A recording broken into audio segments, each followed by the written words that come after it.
Another area that truly concerns me, I live in a subdivision where I see many original owners, and as their property taxes continue to dramatically increase, let's be realistic, their retirement doesn't.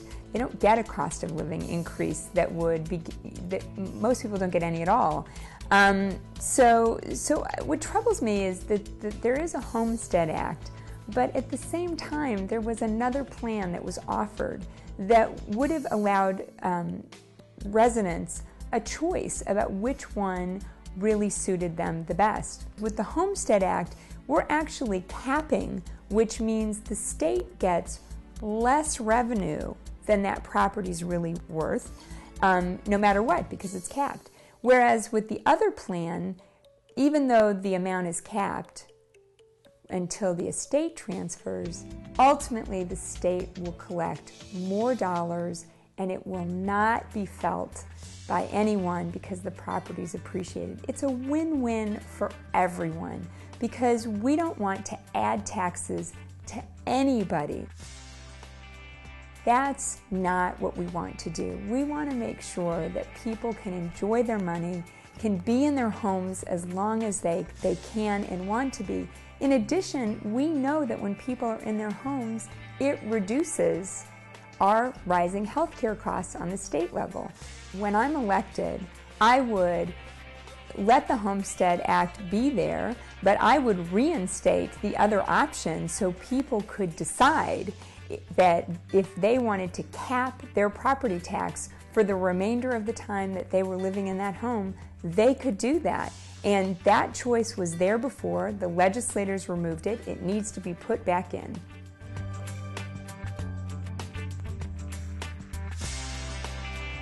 We can truly see that we have so many opportunities in our state for life and plant science.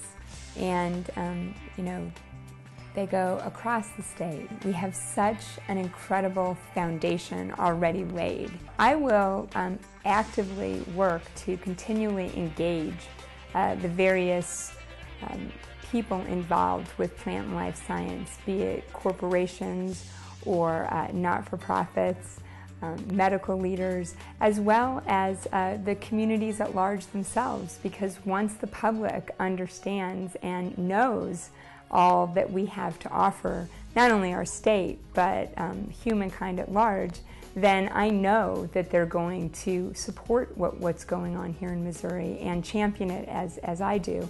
And I will do everything to make sure that we're working together so that we can all benefit.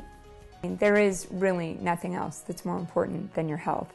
And so by having all that cutting edge research and technology available in our own state is a tremendous opportunity. We want to make sure that we provide for the next generations. That's really the most important thing we can do while we're here.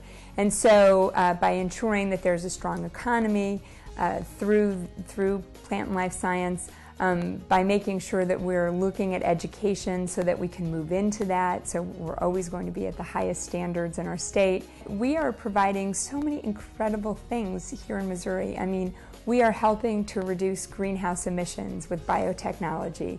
We are helping to strengthen the economy, not only of our state, but of our nation.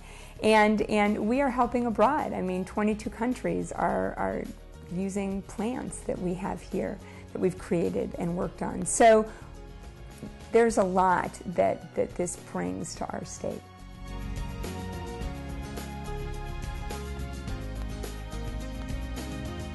I'm not kidding about representing people.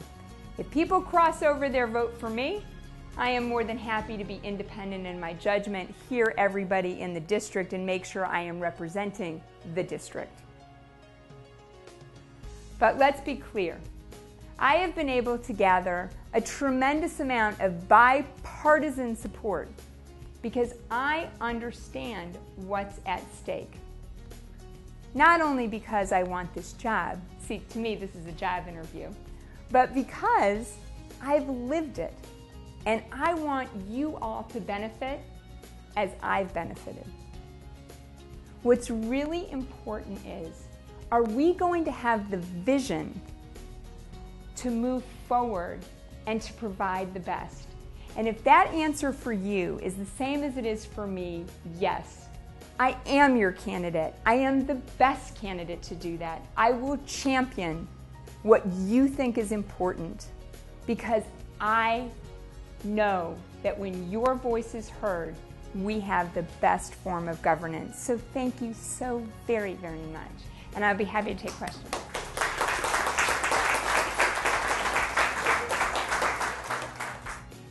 So I want to thank you so much for watching the DVD. I'm going to need a couple things to make sure that I can represent you in Jefferson City. First of all, your vote. It's the most important thing. And secondly, if you're as excited about this race as I am, please call 5 friends, invite them over to watch this DVD, or call them and tell them what a great race this is, and encourage them to cast their vote for Cynthia Kramer. And join us.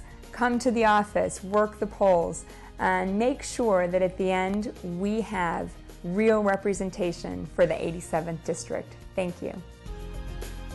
This is quite the race this year. I think it's really important that people restore their sense of confidence that someone's really working for them.